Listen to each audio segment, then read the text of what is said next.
Company iri kumaina apa yamabhiza kuweko yakaita. Payakauya taifunga kuti company yakanaka tisingazivi kuita kwavo. Tashungurudzwa kwenguva yakareba kubva 2019 kusvika pari zvino. Aiziva akenda nemusokoma kuti panokiremo pane mari. Ndopakatanga kundishungurudza. Kubva 23 iri kutaurwa nevana ino. Achindishungurudza. Tichimborara musango. Achimboya nepfuti usiku.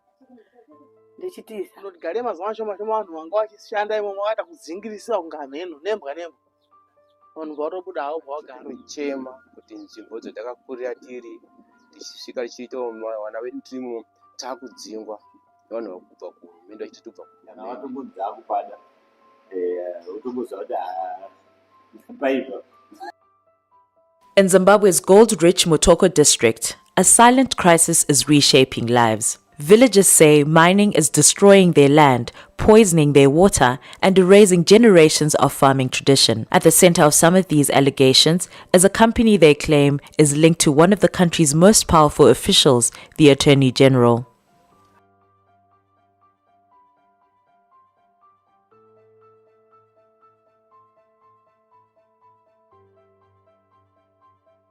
Makaha and Banze villages lie deep in Mutoko in eastern Zimbabwe, a region where agriculture has sustained families for generations. But today, villagers say their land is vanishing, carved open by a surge of gold mining ventures.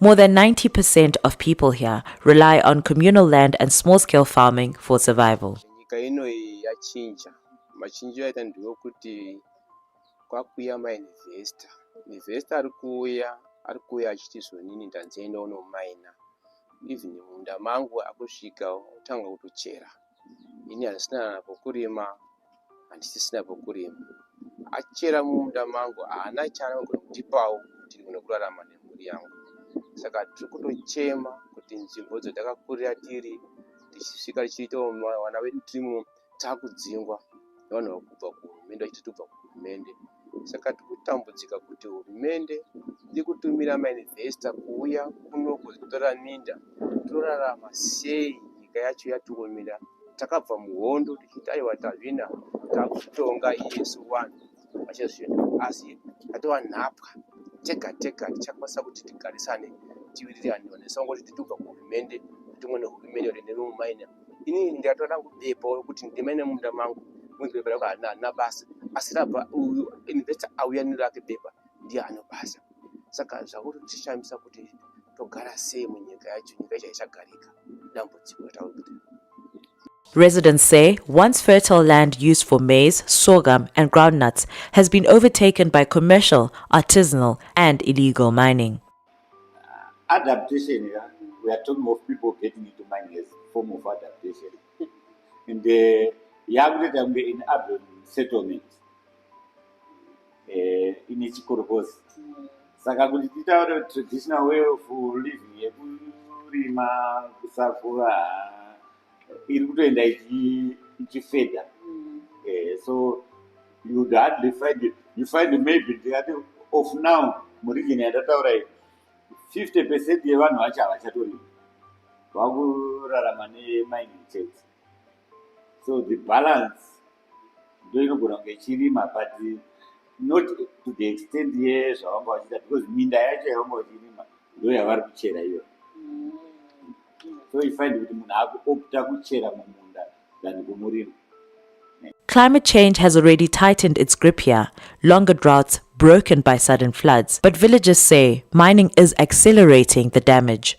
Research by the Zimbabwe Environmental Law Association and the Food and Agriculture Organization links small-scale gold mining to deforestation, polluted water sources, and severe soil erosion, intensifying vulnerability to climate shocks.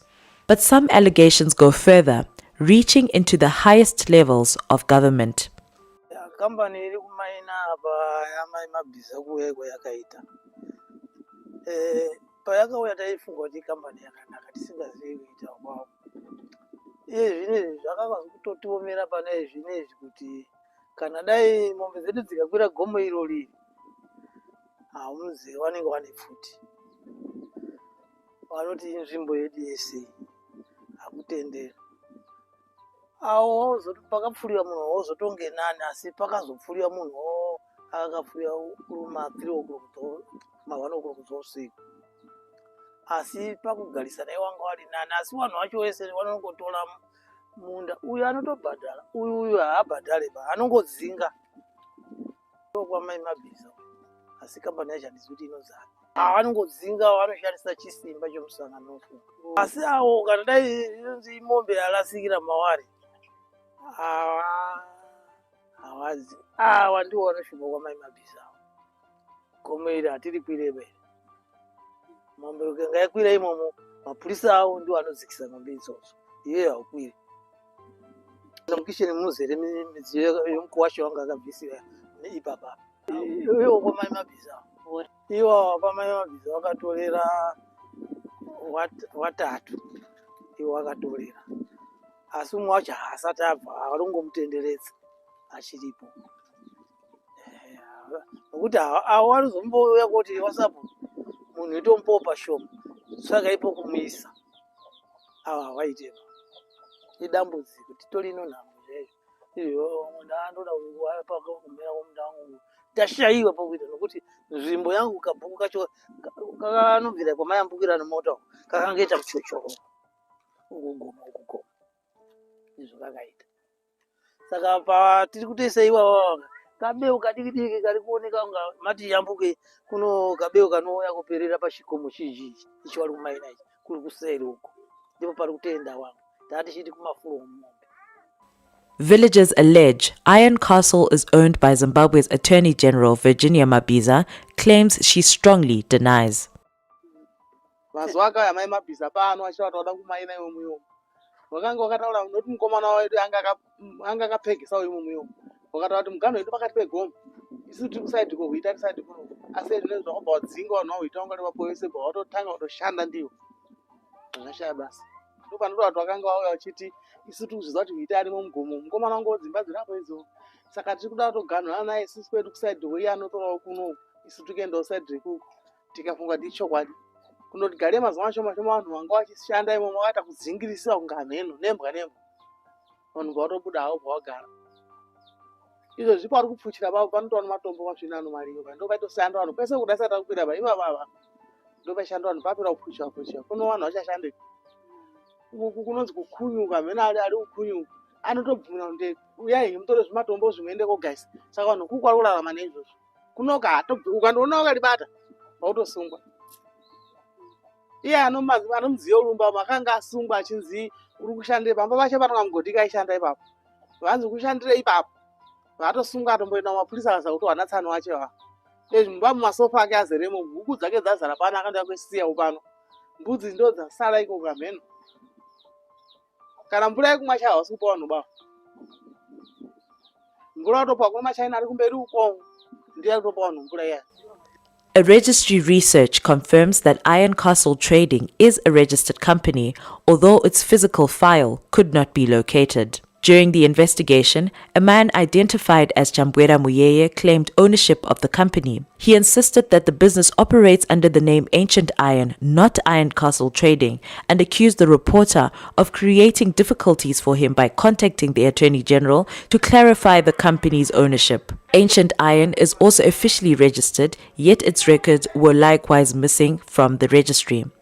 But further investigation tells a different story.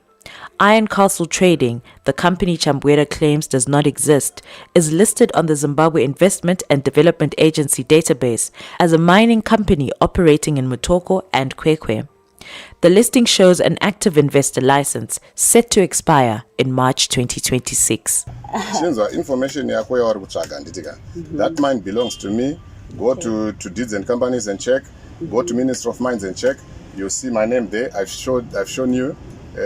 Even when I paid the villager, because you were saying villagers, but actually it was one villager whom we displaced and we've already compensated him.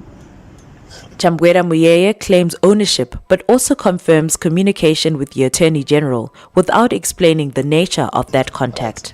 Because how does the connection between me and the Attorney General comes in?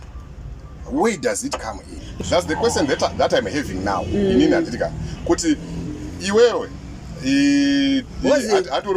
you don't know how, right? I'm getting the same question from the Attorney General anditika kuti where do I come in? But company yako anditi kuti imimi do you move around saying I own the company? What are you actually hiding? When I'm not. Or maybe Virginia Mabiza denied any link to Iron Castle and questioned the allegations. Repeated attempts to secure a face-to-face interview were unsuccessful. No, I have no idea of what you're talking about. Where is that village? I know nothing about it. Maybe unless they can give you further information, things like that. Okay, so you have no connection whatsoever with them? No, none whatsoever. And suppose there was, is it a crime to own a project? No. You must be very careful what you write, you guys. I don't want people who continue to peddle lies about me. What have I done? What's your interest? Why are you asking me those false questions based on falsehoods? I'm a journalist and my job is to ask... No. Journalist, it's in writing and I want to understand where you're coming from. How do I know you are the person who has identified themselves? Come to me and we talk if you've got issues that you want to discuss with me. Okay. I'm saying if you want to... what you're asking me is totally unfounded. That's the starting point. However, if you have anything that is substantive which you may want to ask from me, why don't you make an appointment and come to my office? We talk. I also want to confirm your identity because there are some people who have been peddling falsehoods, malicious falsehoods about me. So I'm not so comfortable talking on the phone. That's okay. You're free to make an appointment with my PA. If you talk to me on WhatsApp, I can share with you the contact. All right. We make a proper appointment and talk.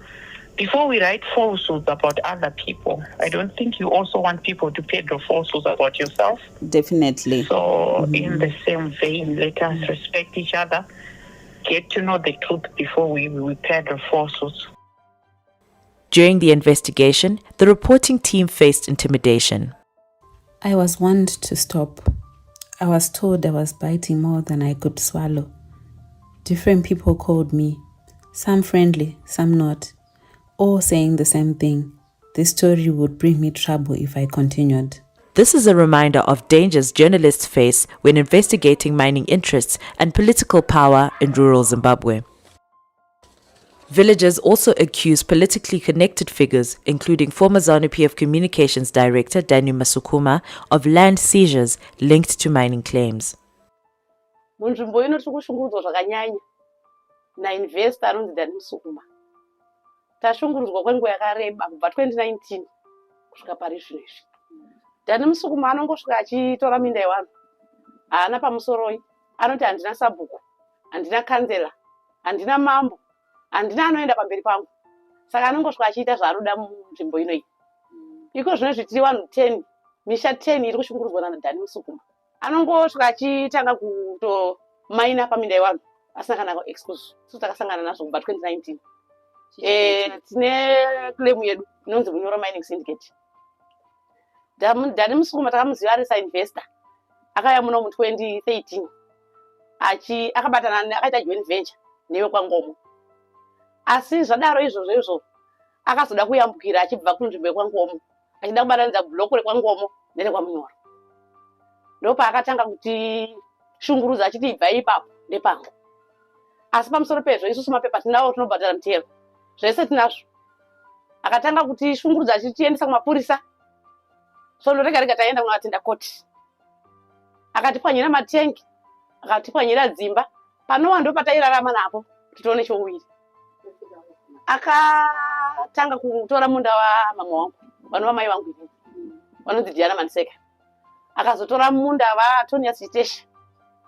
Akatora munda wa Chenai Munyoro. Akatora munda wa Charles Chafi. Zvinova zviri kuita kuti vanhu ivo vari kushungurudzika zvakanyanya mupfungwa. Zvokuti mararamiro vari kuita pari zvino izvi akatooma nekuti havasina pekurima. Vamwe vacho vakanga vatofenza. But nefenzi yacho anobva avhara nemadhaka zvokuti pari zvino izvi kana tikutaura navo vanhu ivo vanotongotanga kutochema. Aiziva ake Dhani Muzokoma kuti panokiremo pane mari, ndopaakatanga kundishungurudza kubva 23 iri kutaurwa nevana ivo achindishungurudza, ndichimborara musango achimboya nepfuti usiku ndichitiza kusvikira azondisungisa kuenda kucheri. Ndaenda kucheri ndopaakauya neni ndaburiswa kucheri kuye nemukuru ashanda zvikapamba, ndopaakatanga kundipwanyira matenge yangu. Matenge ndandine 3 ndainyika ndega pamaini pangu, vaazopwanya dzimba dzangu 9, vaapwanya bhauru rangu randaimwa mvura, akaparadza zvakawanda, mainjini achikanda pasi pemugodhi, majenareta, zvinhu zvandandinazvo zvese zvakaparara kusvikira ndasara ndiri pazero. Pazero paye ndaifungidzira kuti saka ini ndakazomboenda kuHarare. Ndaenda kuHarare ndakasvika ikoko ndikaona kuti inga ndakutoshungurudzwa futi kwandaenda hakusiriko. Vanhu vandiri kubvunza direction yekuti ndikurarame vakutoda futi mari. In a written response, Masukuma denies the allegations of land grabbing and intimidation. He describes the claims as false and malicious, arguing that they have already been dismissed by the courts. Masukuma says multiple rulings by the High Court and the Supreme Court confirmed his mining rights and that members of the Munyoro family were removed from the site by the Sheriff of the High Court following these decisions. Masukuma maintains that his mining operation has created jobs, supported local livelihoods, and contributed to economic development, insisting that he operates within the law and in line with government policy. Zimbabwe's Mines and Minerals Act requires community consent before prospecting on communal land and prohibits mining near homes and cultivated areas. Community zhinji iri muno maina land rights ekumaina because the land yacho is reserved for commercial miners, or I don't know what is reserved for who, but basically in a control yekuti ari pamunda pake iyeyo kana kuti pamba pake haasi kukwanisa kuwana mining rights. Saka ndosaka there's a lot of makorokosi, but vachimaina vari pamba pavo ipapo because mining license haasi kupuwa, ende kunotouya mumwe from somewhere achikwanisa kupega achitora munda wako iwe asi kuti despite kuti mutemo unoti unotaura kuti zvinofamba sei, justification dzinozopuwa dzacho haukwanisi kudzidefenda, ende hapana ari kukwanisa kudzihwina nyaya dzacho kazhinji. Kana watombonzi akupada utomboziva kuti paipa. Taifungidzira kuti dai hurumende yapa masimba kumavillages vazive vanhu vari kugara munharaunda mavo, uyezve hurumende dai yanyatsotsimbidzira mutemo wakasimba wekuti village head asatarisirwe pasi. Iko zvino tikatarisa mainvestors ndo vakutotanga ndivo mavillages, nekuti hauna way, hauna sei yaunotaura kwavari, vanenge vachingoti zvinhu zvese zviri kubva kupi kumusoro. Saka iye kuti uchizotaura unongosina chisimba. Saka hurumende ikatora matanho ekuti pamasimba isu semavillage heads powane mutemo wakasimba wekuti kana munhu achiuya anotanga asvika pasabhuku, sabhuku otauka munhu iyeye oenda naye kwamangu, ndinoona kunge zvinotibatsira munharaunda dzatigere. As Zimbabwe pursues mineral-driven economic growth, communities like Makaha and Banze are left asking, who truly benefits from the gold beneath their feet and who bears the cost?